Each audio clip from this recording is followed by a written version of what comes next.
if you're following along what we're doing outside of the podcast, we have the Curious Collectives. We had three Curious Builder Collectives. We had a Curious Builder Collective, we had a Curious Designer Collective, and we had a Curious Architect Collective.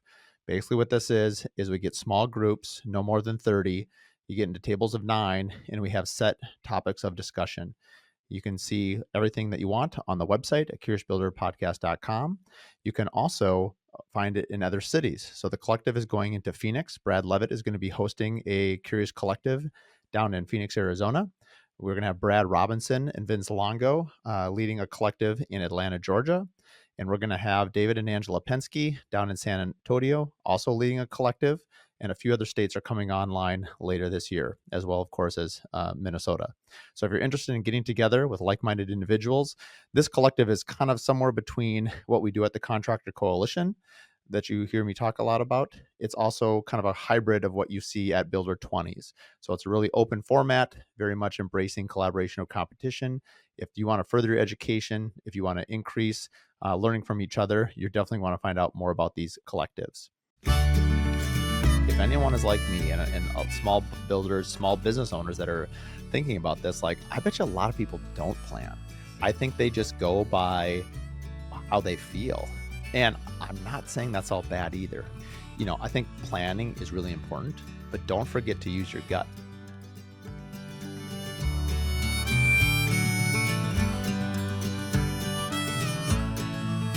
Welcome to the Curious Builder Podcast. I'm Mark Williams, your host, and today is our Thursday Q&A.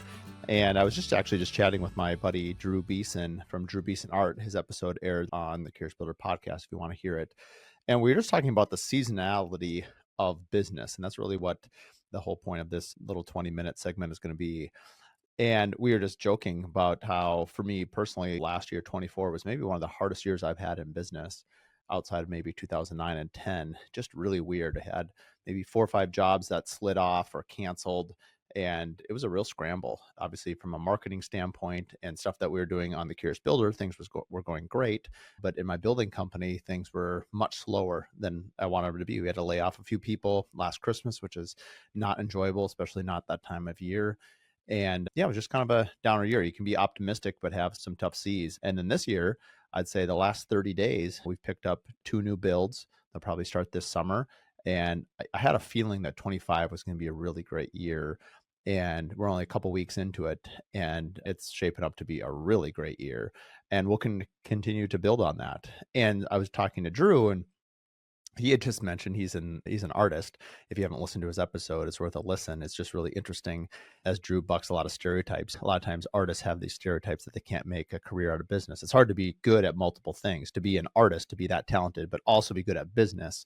It's just rare that you'd be good at both. And his insights are really interesting. But what I like what he talks about, he goes, there's many times where, I'm effectively unemployed, but nobody tells me. And I think what he was speaking to hilariously is that there are times in between his commissions on artwork where he's just either painting or working on materials or maybe creating some art for himself or trying to create something to then sell it, but he has no active clients. So he's effectively unemployed. It was just really funny. He's been doing this for 20 years and he's had multiple times where he's been, quote, unemployed because he doesn't have an active client. And I've been fortunate not to be, completely that way in terms mainly because building a house, the homes that we build usually take about 3 to 5, 6 months in design, and then anywhere from 8 months to 2 years to build. We always usually have something going on. So there's usually not a dead stop in the water, but it's scary. I think anyone that's been building for a while or owned any business for a while knows that those lulls, they really test your faith in yourself, your faith in your team, and really your commitment to your craft. And I think something that my dad used to always say, and my mom too, that was super helpful. I've said it so many times. I'm starting to use this thing on my kids, but it's steady at the helm. And I just think of sailing a ship across the ocean. Like there are days when you've got blue skies and a wind at your back and things are going great. And then there are a lot of days where you've got high seas, you can't see anything, you've got a storm rolling in, you're batting down the hatches, you're trying to weather the storm. And then there's times where you've got I think they call them the doldrums. You've got sun, but no wind. You're just stuck. You can't go anywhere. And each one of them have different challenges. And I remember one time somebody saying once, I think it was meant to be more of a spiritual test or question, but the question is, can you weather the storm of adversity, which I think a lot of us could probably relate to that one more. But the flip side of that coin is, can you survive the test of prosperity? And I think it's an interesting thing to think of. And anyone that's been in business, you go through cycles of up and down, ebbs and flows. I've been in business for 20 years now, and inevitably that fourth quarter into the first sometimes gets really quiet, sometimes too quiet. And then in Minnesota, I always say that the first sunny day in March would be like 25 degrees and sunny, but inside you think it's 70 degrees. The phone will just ring off the hook for about 45 days. And that is really your time to make hay for that year, just because the design sequencing in the actual building. Usually people call you the day they want to break ground, not realizing that it's going to take that 3 to 6 months to get it going. All that excitement is usually in that beginning time when they're really ready for that new year and something big. But going back to that quote about surviving prosperity, even King Solomon, right? He had all the blessings, the natural gifts you could have. He had all the money, he had brains and wisdom among men, but he had some difficult trials. And I think sometimes a business, when things go really well, you tend to get high in the hog. You spend money on stuff maybe you shouldn't spend money on. You spend maybe a little fat on marketing, or you hire a few people and you're not watching your bottom line. And before you know it, you're not as profitable as you were before. But when you are really hungry, man, you're scrappy. And there's that old adage of either busy being busy or busy getting busy, but you better be busy. And then one of my other favorite quotes comes from Born to Run, one of my favorite books, and it was talking about waking up in the safari setting or in the Serengeti in Africa. And it says basically, if you're a lion or a gazelle, when the sun gets up, you better be running. And one's the prey and one's the hunter, but either way, you better be running. And I think that's so applicable to business. And I think the steady metronome of business is like in your brain, it's in your heart. And I talk a lot about taking the pause. We've been promoting a lot for Sauna Camp and for boot camp, and just for really bringing attention to boundaries, create freedom, shut it down, put your phone aside, spend time with your family, exercise, get that mental spot that you need. But when it's time to work, get to work. And when it's time to run, like run. And when it's time to do the hard stuff, like roll up your sleeves and do the hard stuff. And I think if you're getting rest, you can do the hard work. And if you're doing the hard work, you can effectively rest. I think they're the opposite sides of the same coin. And I think it's really important to talk about. And so I was really glad for this little quote that Drew sewed in my brain this morning. It's just been going on overdrive since then. I think the other thing to be aware of is that a lot of times people make their self-worth tied to their business. And I think you got to be a little careful with that. I think whether your business succeeds or doesn't succeed, hopefully you have I'm not saying it won't affect you, because I think we're human. I don't know how it won't. But if you think you're a failure because your business fails, I think that's wrong. I think we should all check our fuel source. Like, where are we getting our inspiration? Where are we getting our energy? And I'm not saying part of it doesn't come from success. And I'm not saying part of it doesn't come from our clients who are thankful for what we do. It certainly can. But I think self belief in who you are and what you're doing as a company and what you're doing as a craftsperson in your field is really important. And I think ultimately, if your confidence is so strong in yourself, like, that is what attracts people to your product, your home cabinet maker, home builder, accountant, whatever it is. Honestly, it's transcendent, whatever your business is. If you don't believe it, why would the client believe it? And if you do believe it, then it's just about finding the right client. And I think home builders in particular have a lot to be. I don't think we pause enough to stop and realize the impact we're having on our society. And I love it every time we just obviously are past the new year, but like all the Christmas cards you get from your clients, and you see their families that are growing, and you see the house. Maybe a lot of times the photos that they send you, it's a picture on the front porch in front of the house that you built them. That is really cool. And I don't think we give ourselves enough credit for that, or our team enough credit for that, or the industry gets enough credit for it, because you're building a home where people live. And I feel like my dad was much better at recognizing this than I was. Sometimes I get pretty enamored with the style of the home, or the architecture partner, or the design partner, and that gets me excited, so it's not a bad thing.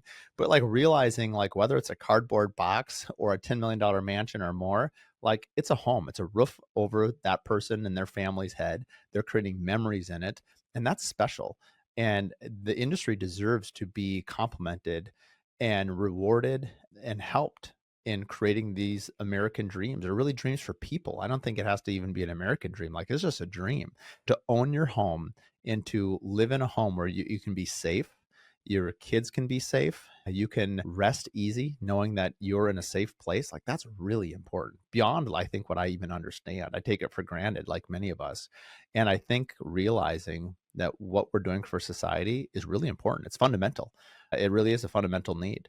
It's been around since the beginning of time, since Adam and Eve, I guess, had to leave the Garden of Eden and go find a cave for shelter, or Cain and Abel before they got into a fight. They had to find some place to sleep at night. It's been around since the beginning of time, and it will always be a factor. Where do we spend our time? Where's our home? The other part of this is the seasonality. I think it's one of the things that's really important is the ups and downs and the reason to be steady. I think it applies to a number of different things. I think it should apply to how we market in terms of our marketing urgency. A lot of times when people get slow, they actually pull back on marketing because they don't have the funds. But really, the inverse is true. When you're really slow, you should probably spend more money on marketing. It's hard to do though, because you're sending money out the door and money's not coming back. And then when you have a lot of work, you're like, well, if I'm marketing now, it's like maybe I can't even handle the marketing. But I think picking a steady cadence, and I haven't done this. I've made this mistake many times. I think I'm like anybody else. I think I'm governed by a lot of times human nature and the bottom line, where this hasn't been a really profitable, let's say, a year or a quarter or whatever. So I'm going to pull back on marketing. But I think as I've gotten later in my career, I really pick a plan. I now plan a year in advance on some marketing. And I understand there's a lot of people that come from corporate backgrounds where this is okay, this is not rocket science. You're actually planning it. But I would imagine if anyone is like me and small builders, small business owners that are thinking about this, like I bet you a lot of people don't plan. And I think they just go by how they feel. And I'm not saying that's all bad either. I think sometimes we can, I think planning is really important, but don't forget to use your gut. There are times where Eisenhower said this, like he found planning indispensable, but don't stick to the plan that would just lead you to failure. The plan needs to pivot. The plan needs to change. If you're 6 months down the road of a plan and it's not working, maybe it is the right time to modify it. Maybe that's a judgment call. Do you stick with it or do you chuck it out the window? But I do think that the planning process in laying it out is super, super critical to really any company and any business. I've been reading some Japanese proverbs and some Chinese proverbs, and they're basically, these three are all the same. There's a quote by Jim Watkins that caught my eye the other day. It says, "A river cuts through rock, not because of its power, but because of its persistence." And then the Chinese saying is, water drops, stone is broken, water drops, stone is bored through, or little strokes fell great oaks. But basically, they all speak to the same thing, which is consistency and persistence and relentlessness. I'm reading a book right now. I'm about maybe an hour away from being done. And it is an amazing book, Relentless. I'll look up the address or the author here in a minute. But it is a really inspiring book. And what I love about it is it speaks more to the mindset. It's by Tim Grover, Relentless, from good to great to unstoppable. And he was actually a trainer for Michael Jordan, Kobe Bryant, Dwayne Wade. And I really appreciate the mindset of it. And I think what makes, in this case, champions or successful business owners is the things that you do every day that add up. I think it's like grains of sand, an hourglass. A few grains of sand just don't seem to do a whole lot, but you let them start accumulating, you can see the passage of time. And I think this is where having check-ins with, whether it's our business coach or whether it's your peers or a quarterly check-in with one of the Cures Builder collectives, how you've progressed. And I look back in hindsight now over the last, let's say, 3 years, and we've made some dramatic changes from an operation standpoint that really all stemmed from the Contractor Coalition with Brad Levitt and Morgan Molitor and Nick Schiffer. The first one was in Nashville 2-3 years ago. And I look back now at the builder and business owner that I am today compared to what I was then. And I didn't realize it at the time, but that really set off a domino effect, an accelerator really, of what to do, when to do it, how to do it. And so I think that by looking out and seeing other people, it does really help you raise the bar. And then everyone has to define what being relentless is for themselves, whether it's their personal goals, which I've spoken about previously on the podcast, or your business goals, or whatever they might be. Like, lay out a plan. And I don't know why it's taken me so long to think of it in these terms, because from a training standpoint, I'm very diligent. If you're going to run a marathon or an ultra marathon or whatever you're going to do, like, you lay out a training plan, what you're going to eat, what you're going to drink, the training that you're going to do, the races leading up to it, your rest, your recovery. You get pretty methodical about it because you want to be successful. And if you don't put in the time, then you won't be successful.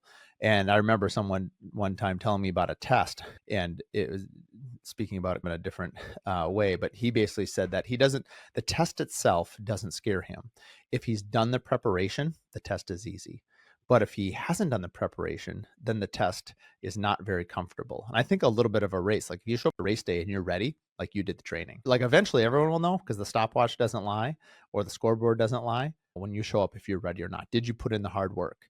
And were you persistent? Were you relentless? And I think that's where, like, the little small daily hacks is the wrong word, but like habit stacking. We won't take the time on this podcast to talk about Atomic Habits, but that was a super influential book for me a couple of years ago. And I continue to use those principles time and time again. And maybe I'll go in parts of, like, certain seasons, even within the year, or I might change them, like, quarterly. For the last 75 days, as I finished 75 hard with about 13 builders, there were certain habits that we had to do. One was drink a gallon of water. That's 5 of my giant Curious Builder mugs of water. That's a lot of water. 10 pages in a book. Exercise twice a day. But, like, after 75 days, those things become grained. I think it says it takes 45 days to set a habit. Now I'm drinking more water than I used to, and I drank a lot of water before. I'm now enjoying reading books in a way that I used to love to read books when I was in high school, and really didn't read a ton of books just because I was so busy between, starting a business, having kids. Like, I just couldn't read a book. But now I'm really enjoying reading books again. And some of them are for fun, some of them are business. And obviously I listen to a lot of books too. And I think, like, if your goal is to learn, if your goal is if you're curious about industries, maybe it's AI, maybe it's business, maybe it's health and fitness, whatever it is, I think you can set these little milestones in that, 10 pages a day doesn't seem a lot. But obviously, add those months on end, you're talking hundreds of pages. You're talking maybe a dozen to 20 books a year. And that starts to add up year after year. And I heard something really inspiring about Kobe Bryant from this Relentless book. And I think at the time, Kobe had won 3 championships. And this coach asked him, they said, "How many years do you want to be playing at a high level?" And he said, 3 more rings. He didn't quote how many years, which was the question. He quoted back what the goal was. So years had nothing to do with his goal. And I really like that a lot. So as you plan your 25, as you strive to make it successful, think about the goals that you want and work backwards in your daily practice, your weekly practice, your team practices, and set forth those little milestones, those atomic habits, and they will lead you there. We'll see you Monday at our next podcast. Thanks for tuning in to the Curious Builder podcast. If you like this episode, do us a favor, share it with 3 other business owners. The best way that we can spread what we're doing is by word of mouth, and with your help, we can continue to help other curious builders expand their business. Please share it with your friends, like and review online, and thanks again for tuning in.